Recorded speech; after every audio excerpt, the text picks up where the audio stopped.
It's just after 9 at night, and a police officer named Carolyn is standing in a small living room in North London, watching a chair slide across the floor. Not tip over, not wobble, slide, smooth and unhurried, 3.5 to 4 feet, like something invisible just decided to rearrange the furniture. She's already checked for a slope in the floor. She's already checked for wires. She's a trained officer, the kind of person whose entire job it is to find the ordinary explanation, and she can't find one. She'll go home that night and write it up in an official statement, because that's what you do when something happens in front of you and you don't understand it. She just doesn't yet know that this chair, this one room, is about to become the most documented haunting in British history. This is Still Unexplained, brief explorations of unsolved mysteries. My name is Mark. So let's back up a little, because I think the setting matters here more than usual. The house was at 284 Green Street, in a part of North London called Brimsdown. And if you're picturing something gothic, something with iron gates and a widow's walk, you can let that go right now. This was a council house, the kind of government-subsidized housing you'd find lined up in identical rows across working-class London in the 1970s. Thin walls, a 2-up, 2-down layout, meaning 2 bedrooms upstairs, 2 rooms downstairs. The whole thing barely big enough to hold a family. And it did hold one. Peggy Hodgson was a single mother raising 4 kids on her own after a divorce. And the money was tight in the specific grinding way that money is tight when there's only 1 paycheck and 4 mouths. Margaret was 13, Janet was 11, Johnny was 10, and Billy was 7. I want to sit with that for a second because I think it's easy to skip past the human part of this story to get to the ghost part, and that's backwards. This was a house under real pressure before anything strange ever happened in it. A mother stretched thin, kids at the exact age where everything feels enormous anyway. That's the soil this thing grew out of, whatever it turned out to be. It started on August 31st, 1977, with shuffling sounds under the floorboards and a rhythmic knocking in the walls, the kind of thing you normally blame on pipes or a settling foundation. Then a heavy chest of drawers started sliding across the bedroom floor on its own. Peggy tried to push it back in place and said she felt something pushing back.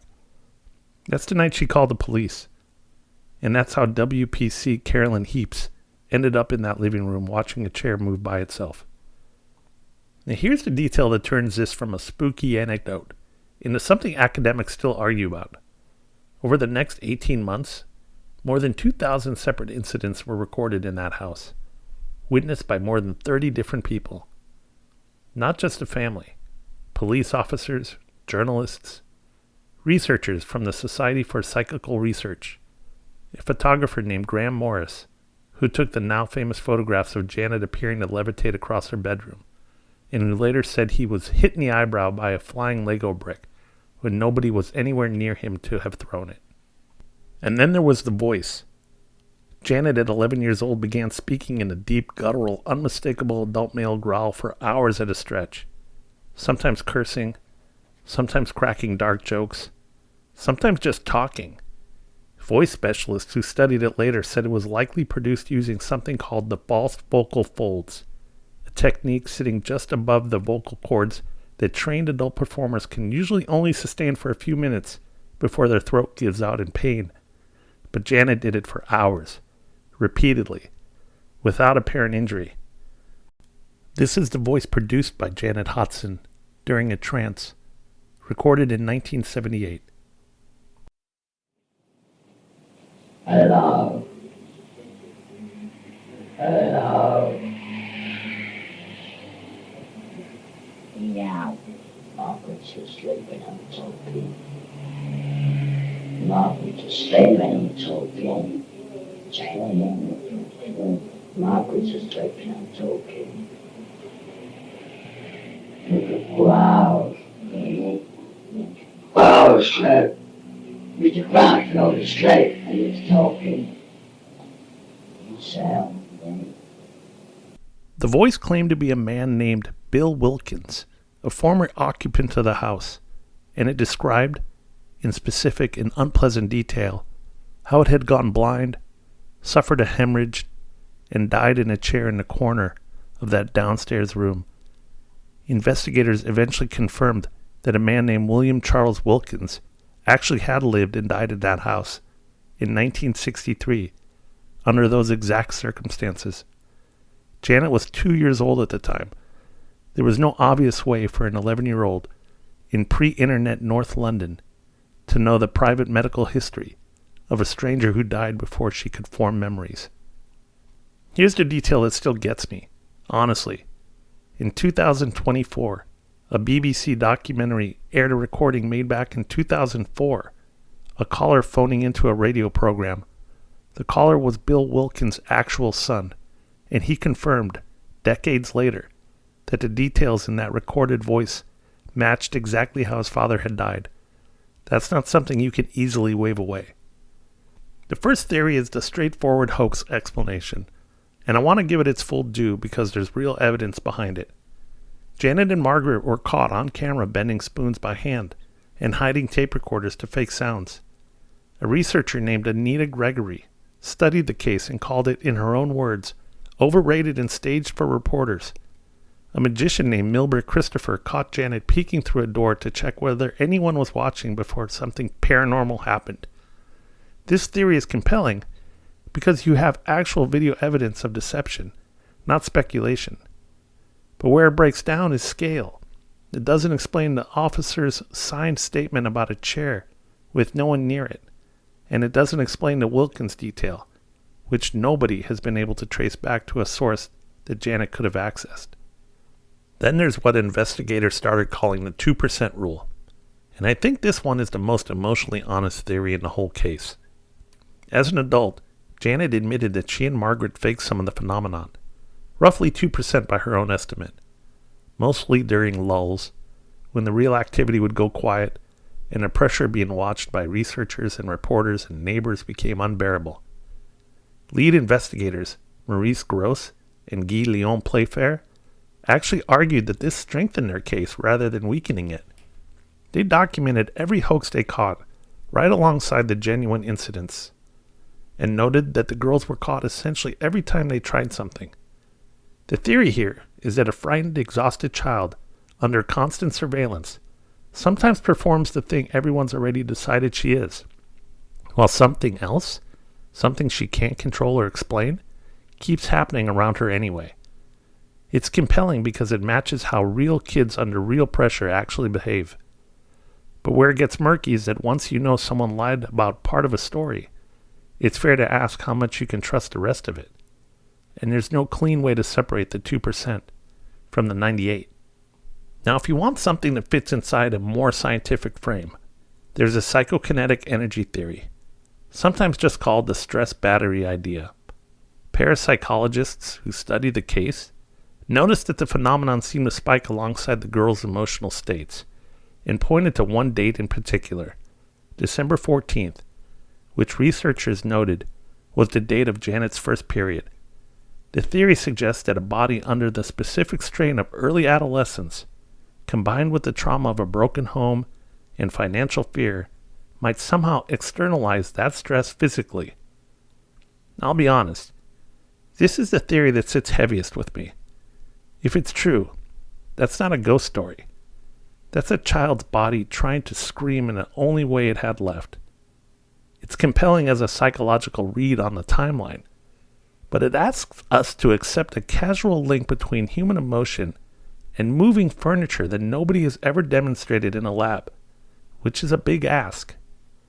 And then there's the version nobody in an official capacity wants to fully commit to, which is that Bill Wilkins, or something claiming to be him, was actually there. The extraordinary interpretation, the one I'm not going to apologize for taking seriously, is that some residue of a person, some consciousness or imprint tied to that specific room where he died in that specific chair, found a way to communicate through a child under enough stress to be, for a lack of a better word, open.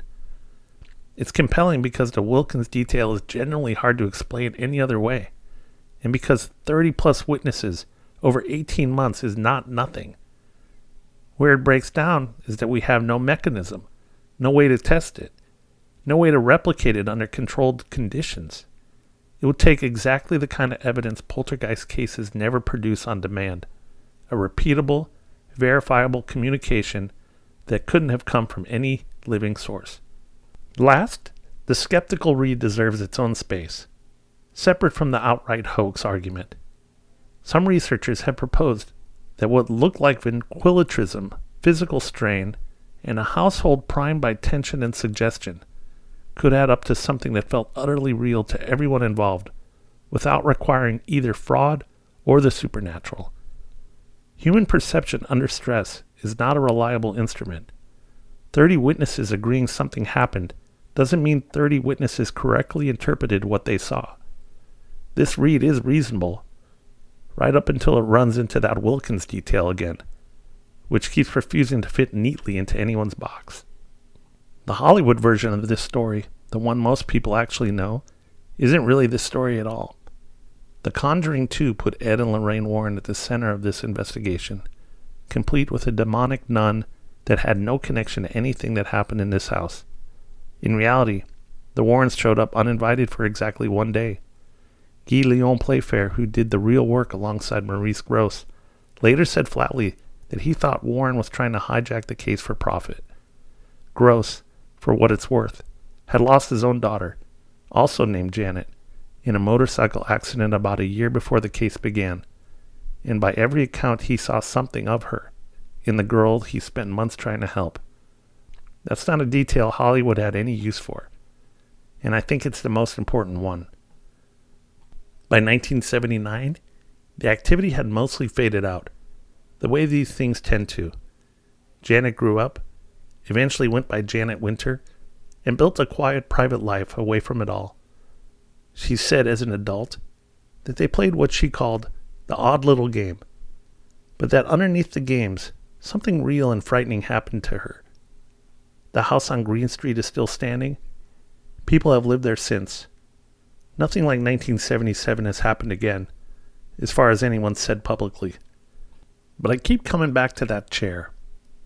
Constable Carolyn Heaps, standing in an ordinary living room, checking the floor for a slope that wasn't there, checking for wires that weren't there either, and walking away with nothing to write down except what she actually saw. She wasn't looking for a story. She was looking for the boring explanation, the one that lets you go home and stop thinking about it. She never found it. And then when I put that image next to the recording you just heard, a dead man's voice describing his own death through an 11-year-old girl who had no way of knowing any of it, I don't know how you hold both of those at once and still land on nothing happened here. Still Unexplained is created and hosted by me, Mark Evanoff. You can find the show and episode previews at www.stillunexplained.com and follow us on Instagram at StillUnexplainedPod for brief video previews, often featuring actual images and visuals from the case.